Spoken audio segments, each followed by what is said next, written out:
just there at the root and the origin of when I created the networks. And what's really strange is when the attack started at the end of October, my first channel that went down was Fox News. And if you look for it, it doesn't exist anymore. But I have the proof that it existed. People may remember it, and probably on some of the archival sites you can see it.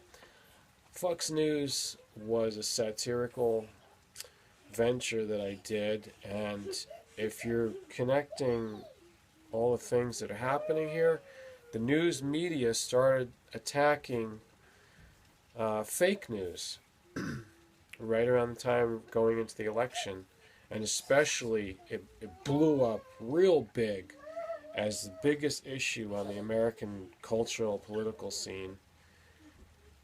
Go after fake news. I was the first victim of that when they canceled out Fox News. They canceled out my entire network within 10 days. Like I said in the intro. So it's almost stranger than fiction, but you have to realize how far these enemies will go. And here I am. I'm still making videos. I don't know how some of the systems starting to come back up. I think it's just automated. Because everything was erased, and all of a sudden I get these ghost channels, just a shell with the name reprinted, all the imagery gone. Sometimes the imagery comes back. So it just, even for me, my mind is boggled, and I'm the master of mystery. But I'm not going to get into what I'm doing with this in my own center, my point on the internet. I'm going to get into what's going on in the world overall for all of us. And the United States of America is going through a lot of things, and there's a few items we really need to get clear about, and that's the fact that money is not the sum of all of our life, all of our actions, all of our worth. In fact, money is just a symbol that they've allowed to be animated. It's like reanimated, like they do with Frankenstein or something. A monster that is created from non-living parts, non-living elements, putting these things together, and all of a sudden you think you have life. It's not really alive. It doesn't have a soul. And this is what the government has done. They're trying to tell us that what we are is a number. What we are is the money value and how they calculate that in the banks or in the credit reports and so on and so forth. And the money is just numbers and what those numbers equal, which is changing all the time because of devaluation, inflation, and whatever it might be, the way they distort this reality. And by the way, it's a false reality. It's not the true reality. What I'm trying to get you back to is the original reality. Of course, some of the teachers will say that reality is an illusion, it's Maya.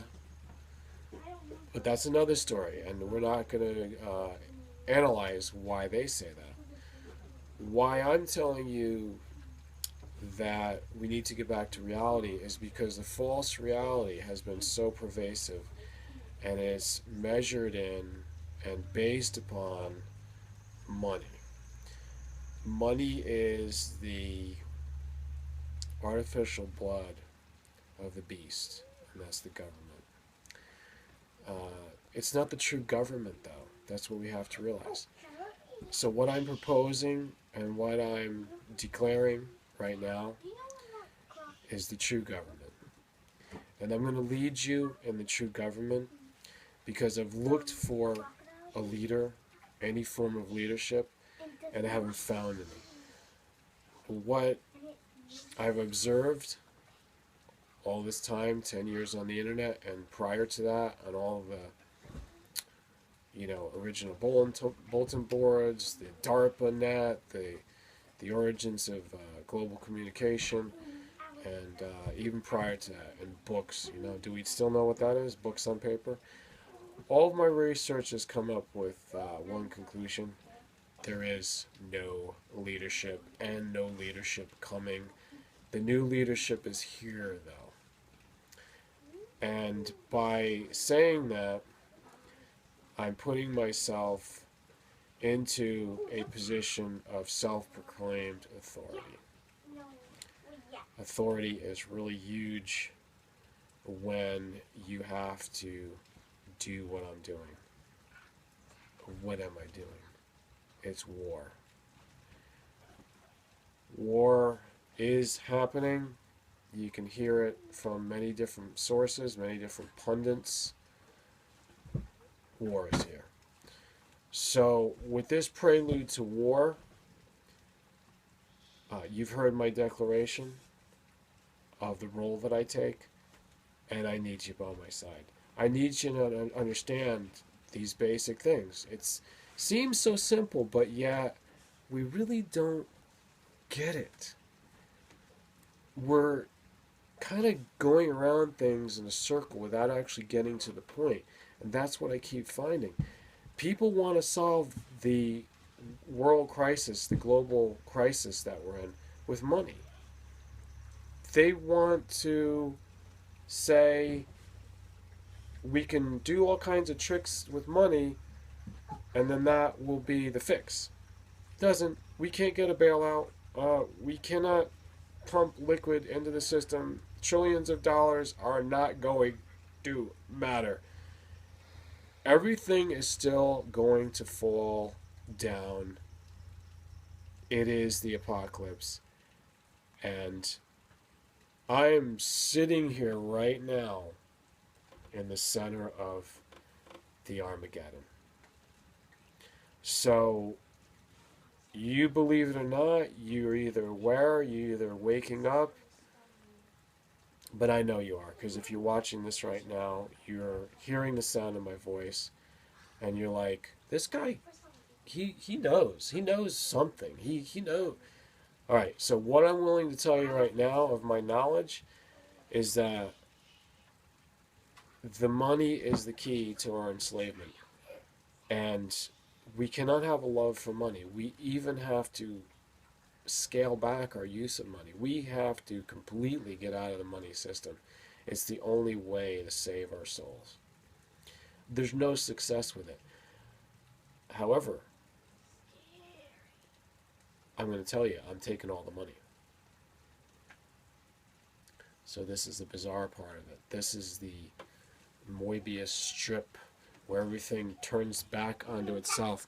The guy who's going to get all the money is the one who knows the true weakness of the money and who is willing to give up all the money. And all I need is your agreement to give me the money that you can get, and then all the money will come to me and it will be all right because of what I am going to do with the money. I kind of have like a proverbial Midas touch with it, which is not really a Midas touch. And you got to understand symbolism. You got to understand alchemy. You got to understand the transmutation of base metals into gold. You have to understand the valuation, the gold backing, the gold standard, the money. You have to understand legal tender. You have to understand promissory notes. You have to understand banking. You have to understand interest rates. You have to understand. Well, no, we don't need to understand it like by dwelling on it. We need to understand that it's all hocus pocus. It's smoke and mirrors. Money didn't exist in the first place. Here's where we need to understand. The really basic thing here, aside from all of the ranting, aside from all of the big claims that I can make, let's get down to the facts. First of all, the history of money and where it all comes from is the knowledge that is necessary. Asking those questions, the proper questions, the right questions, is the start of that. Money has to be understood. It's a symbol. We do not worship the symbol. We are worshiping what's behind the symbol. What is the source of it? We're not worshiping the sun outside in the sky. We're worshiping the sun behind the sun because we know the sun is just a symbol. And if we understand that, we realize money is about a living force being symbolized. But money is not the living force. Money is not the thing. It's just a symbol of the thing, of the reality. Money is a symbol of reality. The money part of reality is symbolized in the money. The money part. What is the money aspect? The money aspect of our real life is the exchange. And it has a lot to do with karma. I've said enough.